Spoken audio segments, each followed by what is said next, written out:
jewelry making friends. My name is Joey Balestrieri. Welcome to my work table.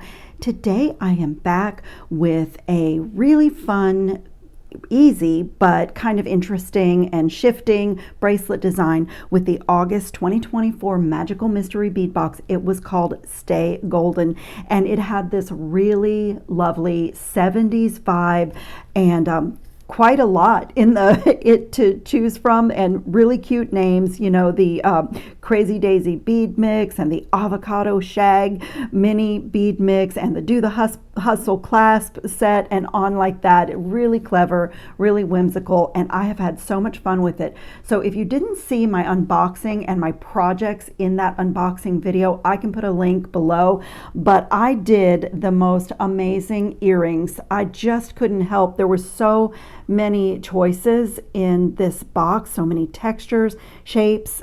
It was just a really, really fun box, and I dove right into projects immediately after my unboxing. So each one of these earrings has a little unique design element to it, a little twist to the construction of it. There were these gorgeous daffodil head pins that are enameled that I just loved. So I will link that video below. And also, I have a discount code for Jesse James beads, and it is good on the Magical Mystery Bead Box subscription, but it's also good on anything on the website. So if you want to go and shop the bead strand or buy a one-off box instead of subscribing, you know, my discount code will also be in the description box of this video.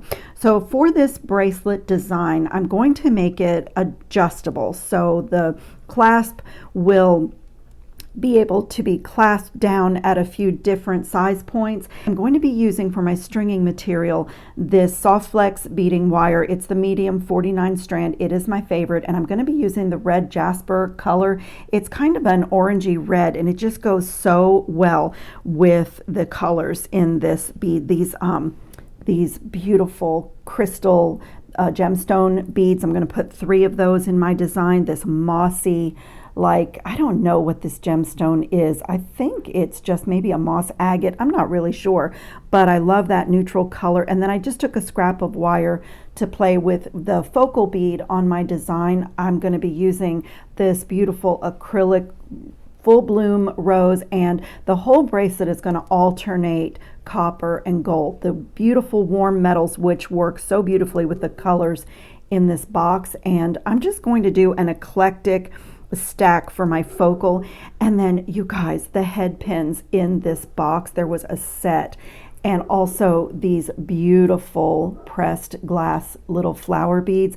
And when you feed the head pins inside those beads, you just get this like blooming little flower bouquet. I love it so much. So that's kind of the premise on this earring, where I put one of those head pins through this enamel bead cap. And there were 3 different patterns in the mix, so I still have these left to do a pair of earrings. And so this little dish is, you know, more possibilities. I'm working on a bracelet today, but when I'm designing, I really like to kind of have my things out. And there was this gorgeous little spacer bead mix called Harvest Gold, just so perfect to have. And from my stash, I did pull out just a few things, a couple of choices for my clasp. I had these little copper leaves, which I may string above this flower bead when I start stringing. And then this was in one of the bead mixes in the box, this crochet like boho bead, and I just think it is gorgeous. I flanked it with the copper bead caps. I used one of those flower beads there, and this is going to be my charm or my dangle at the end of my adjustable chain. And I just created this little stack of beads, and I think I'm going to see if I can get my one-step looper in here and go ahead and create this charm. So I'm going to use my 1.5 millimeter one-step looper and feed that head pin underneath the mandrel. It's not long enough with this stack to go through the guide hole in the back, but that's okay. Let me readjust my grip here. As long as the wire is past this back jaw, that's where it makes the cut, you'll be fine. So I just want to make sure it doesn't flip out of there, and I'm going to gently close. And it makes a nice blunt fresh cut. There it is right there. And I'm not closing this all the way because I don't want to take a chance on breaking that crystal or putting any stress on my stack of beads. So before I finish closing, I'm just going to pull this stack of beads down, and now I can finish closing it. And that did two things. That gets the beads out of the jaw of the plier, but it also readjusts that loop so that it's nice and straight on my stack of beads. This one's so chunky, it's a little bit hard to tell. And this also, you know, is fabric, it's textile, so it's a little bit different than glass beads. But I get this perfect little simple loop. When I take it away, my component, my dangle is done. And what I love about this is it's really a statement. It's big and chunky, and like hanging from the bracelet. I really like to do charms. This was one of my bracelets, one of my projects from last month's Jessie James Beads Magical Mystery Box. And as you can see, like the beads are just so stunning. It's so easy to come up with great patterns and designs. But this one is really lightweight, even though it makes this statement, and it's going to be my drop on my bracelet. So I'm excited to attach that when I get to the end. So the first thing I'm going to do is take some number 2 crimp tubes. I really like the gold filled ones from Soft Flex Company. That I'm going to use my magical crimping plier, and that is really the secret to a good crimp with a magical crimping plier, is to have a really nice quality crimp tube with a thick wall. And since I'm alternating gold and copper, I could have used copper, and I do have those, but I think the gold will show up a little bit better on this red jasper bead stringing material. So I'm just going to start by feeding my crimp tube onto my wire and making a little loop and going back down through that crimp tube. And I don't need a big loop because this is just going to be a jump ring attachment right here. So I'm just going to get my magical crimping plier, and I actually use, before I close down, I'll actually use the plier to pull this and make this loop a little tiny bit smaller. So I'm just going to fit this into that single divot in this plier, and as I said, before I close down, I'm just going to just zhuzh this a little bit, just make it a little bit smaller. I don't know why I'm struggling. I have pliers right here. There we go. And now I'm just going to close it so it's closed all the way, and when I take it away, I have pinched the 4 corners. Did I get that one? Yes. Let me try one more time. There we go. Pinch the 4 corners of that little bead, and now you put it in the tool in the opposite direction, and just, you can feel when it's centered. So I'm just going to take my time. I feel like it's not in there. There is a little learning curve with this method of crimping, but once you get it, it's so beautiful. And if you don't have this tool or you've never had success with it, you can definitely do a traditional fold over crimp here. So when I take that away, I'm not going to take it away yet, but now I've gone in the 2 directions, and now I'm just going to rotate my work and open and close the plier, maintaining the position of the crimp tube in that divot. And what it's doing is forming that into a bead and also securing it on the wire. And so when you take it away, you have this perfect little bead, and it's very secure. And I love this. A non-jewelry maker cannot tell how your bracelet is held together when you crimp this way. It's just so, because it's so seamless of a transition into your beads. I'm going to set my second little crimp tube here. And now I am simply going to string. I was already playing with making a beaded chain for the end of my bracelet with the spacer beads that were in the box. And when I get to it, I'll show you what I did here. I just wanted to make sure it would work, and I had to make my own jump rings so that they would fit through the thickness of these copper spacer beads. So I'll show you exactly what I did and how I made that work when we get down here. But I have kind of laid out my design already, and I'm going to start with this, I cannot remember the name of these beads. It's a gemstone bead. If the camera is rendering, it has such amazing sparkle. It looks like a copper sky. I don't know if the camera's showing, but it is so pretty. And I am just going to start with a block of these. I do like to do this with my bracelets, like either color blocking or pattern blocking. And I just think it makes a statement. And for me, it's like composing. It's like, you know, composing music or poetry to create these little statements within a design. It's my design background, years and years and years of interior decorating, I suppose.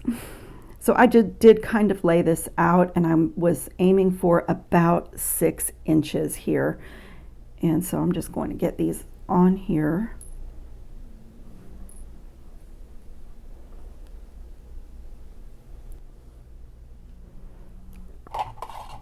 That is beautiful. Let me see what my measurement is. I am about at 5 inches here, and then I'm going to create this little chain, which will be about about 2 inches. So that will be 7 inches plus my clasp, and I can even add length to my adjustable chain with a couple more sections of jump rings. So let me just take a moment and have a look at my pattern. I really love it, but what I was thinking was to add a couple of these little copper leaves right above the flower, and I will do that with jump rings before I crimp. So let me reach behind me and grab a bead stopper, and I'm just going to put a little stopper there. And so here's what I was thinking to add some dimension and some movement is to put some jump rings on these little leaves and string them right onto my bead stringing material. And then I was thinking down here right above this little pear-shaped bead is to create this other little flower garden. So I will do the same thing that I did for this and put simple loops on these head pins, and then they're going to get strung onto a jump ring right at this position. So let me come back again with my one-step looper and just feed it right through. This time the head pin is long enough to go through the guide hole, just making sure it's under the mandrel, and then I gently close it. I see people using this tool where they pop it closed, and that just doesn't give you a chance to make sure that this is not too close. You want to back this away a little tiny bit from the front jaw of the plier, and then see what you're doing. Like, let it make that cut just like that, and then you close. And if you see that you're making any stress, don't continue closing. You can finish closing with your plier. But I'm just going to pull my flower down as I close, and now I did not do any damage to my glass bead. Oops, I dropped it. But look, I have that really beautiful little loop. Now, sometimes you do need to go in and close it a little bit or tidy it up. And the reason for this is these head pins are really sturdy, and like the one-step looper is not happy about stainless steel or heavy gauge wire, but it will still do a beautiful loop for you. It just, you know, struggles a little bit, so you have to give it some assist. But I'm just going to do that to all 3 of these and then get some jump rings. Okay, you could open the simple loops on these and thread them right onto the bead stringing material, but I tend to work with jump rings a lot for that kind of thing, like my leaves, just because it, you know, it just gives it more of a movement, more of a flow, and it's not so rigid and not so tight. So I have this little jar of jump rings that I have made out of 20 gauge wire, all kinds of sizes here. And let's see, I will decide, I think I'm going to string all 3 of these on a single jump ring and put it right there. And for my little leaves, I'll use this tiny little, oh, that may not go through because of the thickness of the leaf. Nope, I'll need a little bit larger one. So most of the time I like to make my own jump rings out of 20 gauge wire because it has an anti-tarnish coating on it, and generally it's what I use for wire working and other things, so then my wire in my project matches. So this is just like a little bit of jump ring art here. So I'm going to open this And I haven't crimped because when I add in these dimensional elements, it will give me a sense of how much space they will need on the wire. So I'm just going to come right here and attach that and close it.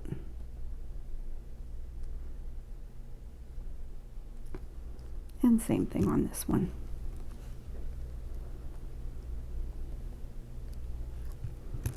Okay, and I'm just alternating gold and silver throughout. So with my jump rings, with my charms, with my bead caps, just if there was, I'm sorry, not gold and silver, copper and gold. So, you know, if copper was there, then the next thing I would choose is gold. And I'm just doing like a nice, even, purposeful mix throughout the design. And then on this one with the little flower garden, I'm going to take a single jump ring and thread all of these onto this jump ring, and then it's going to go right behind this pear-shaped bead, and I'll close this really well.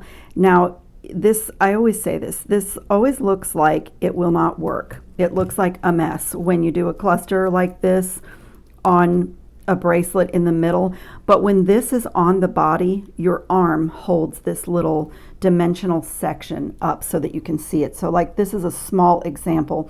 These little drops were in last month's box, and when you hold this bracelet out, they kind of flop down, but on my arm and in the stringing, they just add this dimensional, this, you know, something unexpected right in the stringing pattern of the bracelet. And it's just that little something extra for dimension and texture as your pattern moves around. So, you know, that's kind of my bracelet poetry that I always try to accomplish.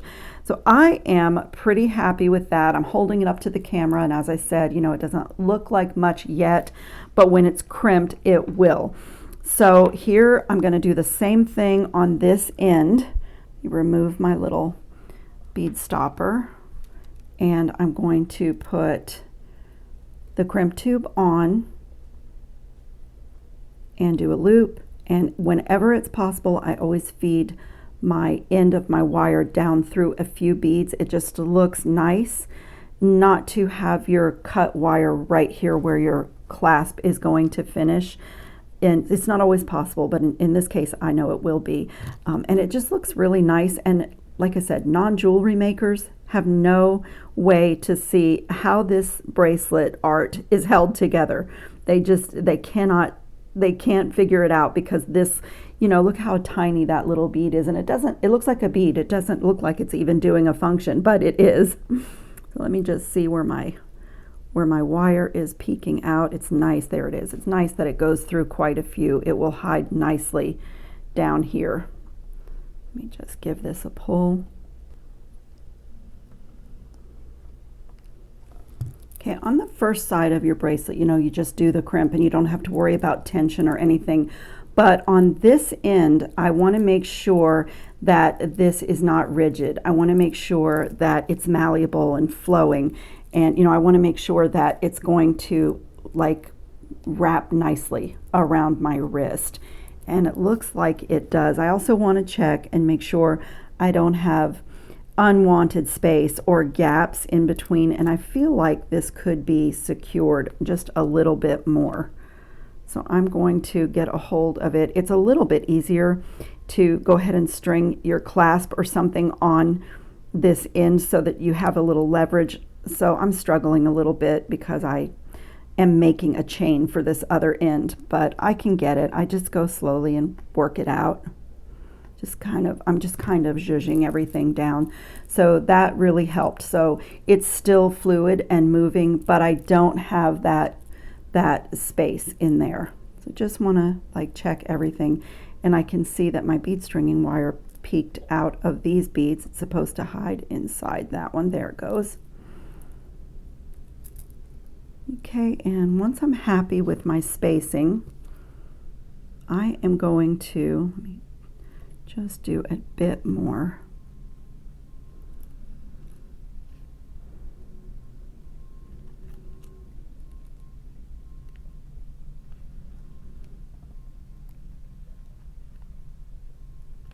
There we go. That looks great. So once I'm happy with my spacing, I'm going to repeat that same thing with the magical crimping plier. This end will always be a little bit trickier because you have to manage whatever beads are at the end of your pattern, but just take your time. Make sure before you close the plier. See, I just felt that it fit itself in the divot. Now I can close the plier and turn it the opposite direction, and you have to repeat that. Make sure that you take your time to fit it in so you don't just mangle your tube. You actually want to turn this tube into a bead, and I can feel, I'm not closing down because I can feel that it's not in, that it's not in the plier. My four corners are pinched, so I need to get it centered in that divot in the opposite direction, and of course I'm managing the bead cap on the end. So it just slipped back in to the first position, and that's not going to do any good for me. I need to get it sideways. There we go. Now I have it. And now I can close it in that direction. And now just carefully, I don't want to mangle. I want to maintain its position in the plier and open and close and go around so that it is getting formed into a bead in that divot. And then you just go until you feel like it's just opening and closing on nothing. And when you take it away, you have this really pretty little bead. Now, it's like slipping down inside my bead cap just a little bit, but it's not going to go any further than that. But if that was bugging me, and this bead, you know, because it is very small, if I think it's too small, you can always take a crimp cover that you would use on a fold over crimp and put it right on top of that little bead to make it a little bit bigger bead. But I think I'll be okay with it. I actually like that seamless transition to the closure, or in this case it's going to be chain, because as I said, a non-jewelry maker would look at this bracelet and have no clue how this is held together. And I think that's really neat. So this part is done, and as you see, it's quite short, which is okay with me because I'm going to come here and make a chain here. So let me show you what I did. These are copper spacer beads, and they really are kind of the shape of a donut. They have a little weight to them. They have a nice thickness, but I looked at that and thought what a striking chain this would be for the end of the bracelet. And the adjustable part is going to be the rings in between. Actually, you could hook your clasp on any of these rings, but this is just going to hang down. So what I did is I took a bail making plier, and I tried a couple of different steps, but I ended up using the third, it's the second largest step, I guess is the best way to say that, to make these rings. So I just wrapped my wire around and, you know, cut my jump rings. I've shown in so many of my videos how to make your own jump rings, but that's how I got my sizing. And then these, I did not make these because I have a little copper jump ring supply. So I just took some from here in probably, I think these are about a 5, maybe a 6 millimeter. And since they are really nice, a nice gauge, I'm just going to take a few of these out to create as many links as I need on my chain. And this is just jump ring art, as I call it. You know, it's just really like opening and closing jump rings and connecting, and it's really fun. And you can kind of, in this case, I can see a chain unfolding right before my eyes. So I'm going to thread my largest jump ring on, and you really want to get this closed really well. Make sure it's a perfect circle. I like to open and close my pliers on that jump ring to work harden and even come in the middle. I just want this to be a seamless, perfect circle, and that is really good. And then I'm going to do the same thing, add this one in.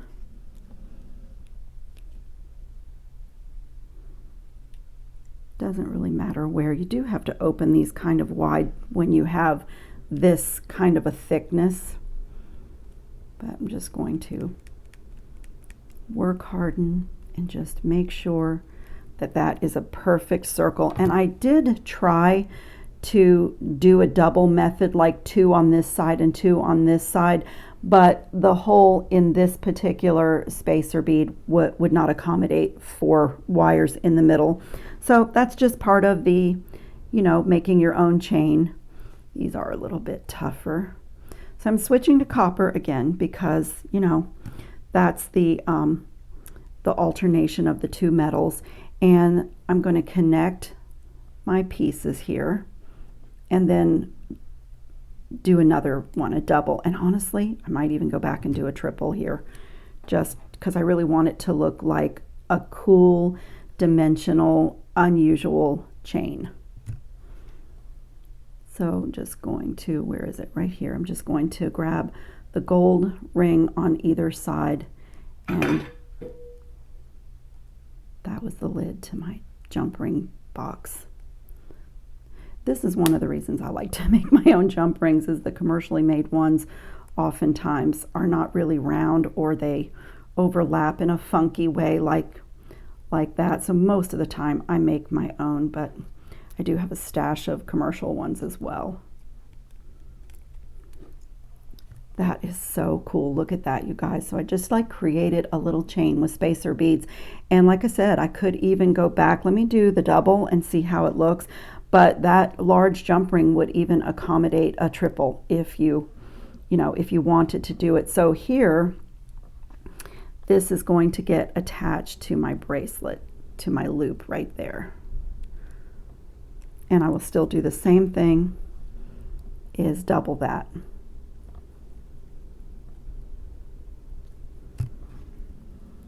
I just love this. It's like an artisan chain that makes this design adjustable, and I'll show you how it's adjustable.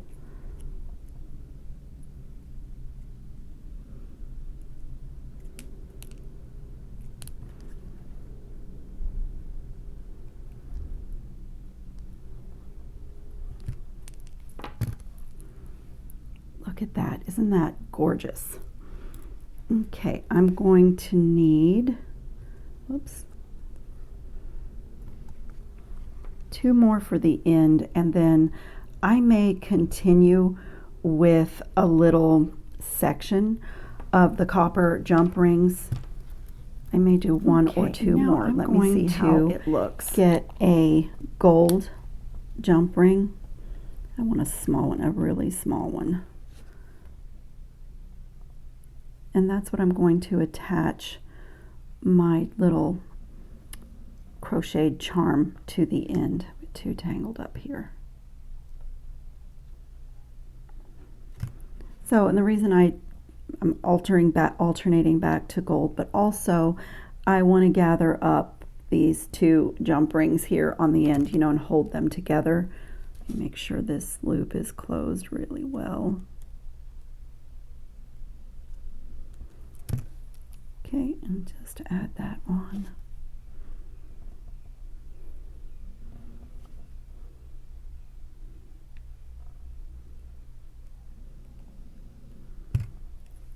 Oh wow, look how beautiful that is.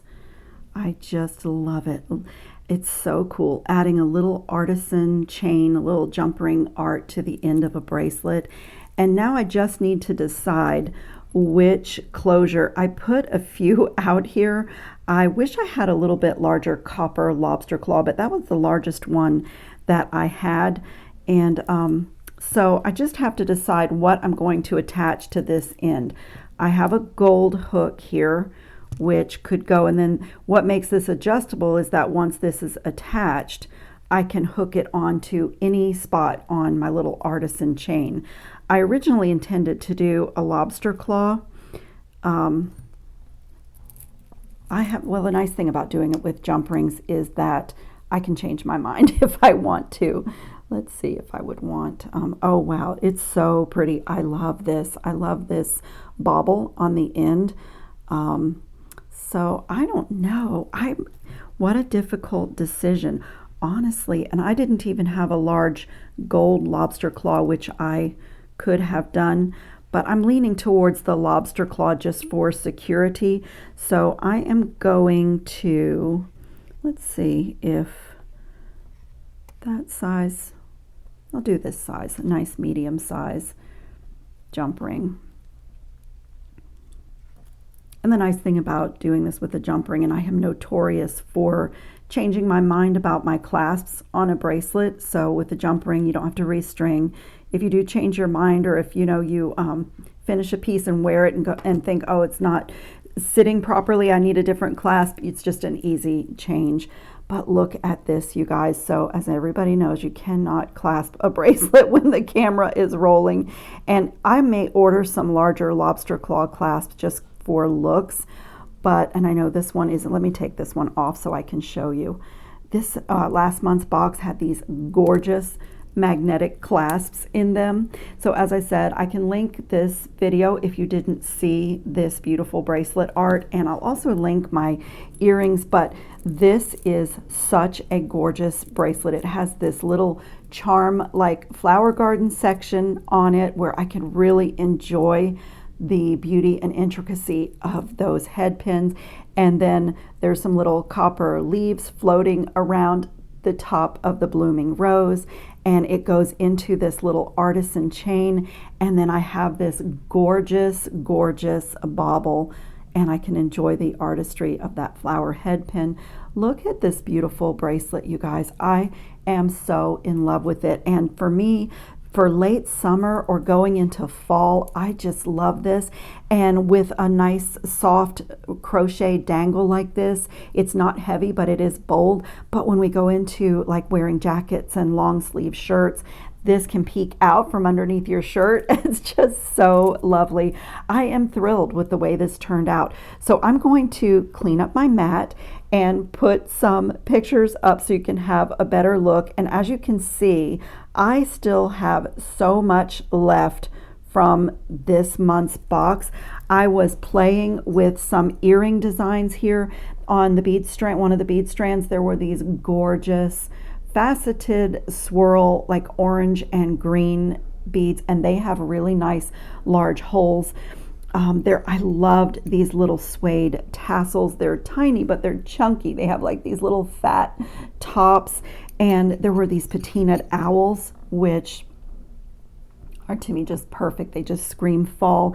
And there were these little textile beads in this month's on one of the strands. So I used those little textile beads on these earrings, and they just add something really, it's elegant, but it's textural because you're switching from glass to metal to textile, and I think it's gorgeous. So there were 2 of those left. I have 2 head pins left, and you guys, look at this crystal.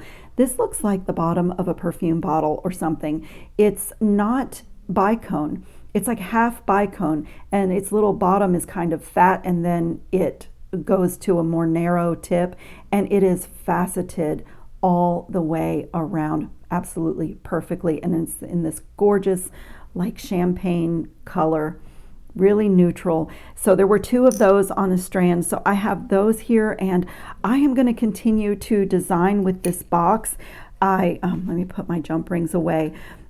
Flower charms, there was just so much. And also, if you did not see my unboxing and my earring video, you'll notice if you go there that there was a gorgeous chain, which I haven't done anything with yet. There are bead mixes that I have in my project tray off to the side here that I still have so much to work with.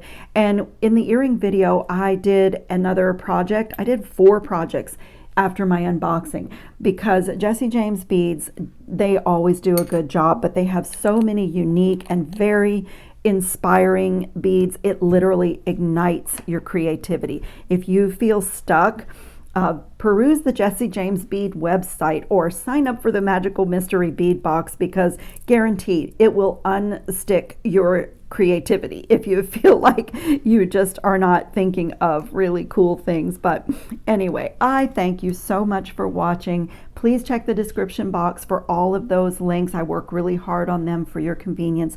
So anything that I have used that I know where I got it, that I haven't had in my stash for a million years, I'll link that below. And I hope everybody is safe and well and having fun on your beading mats. Ciao, jewelry making friends.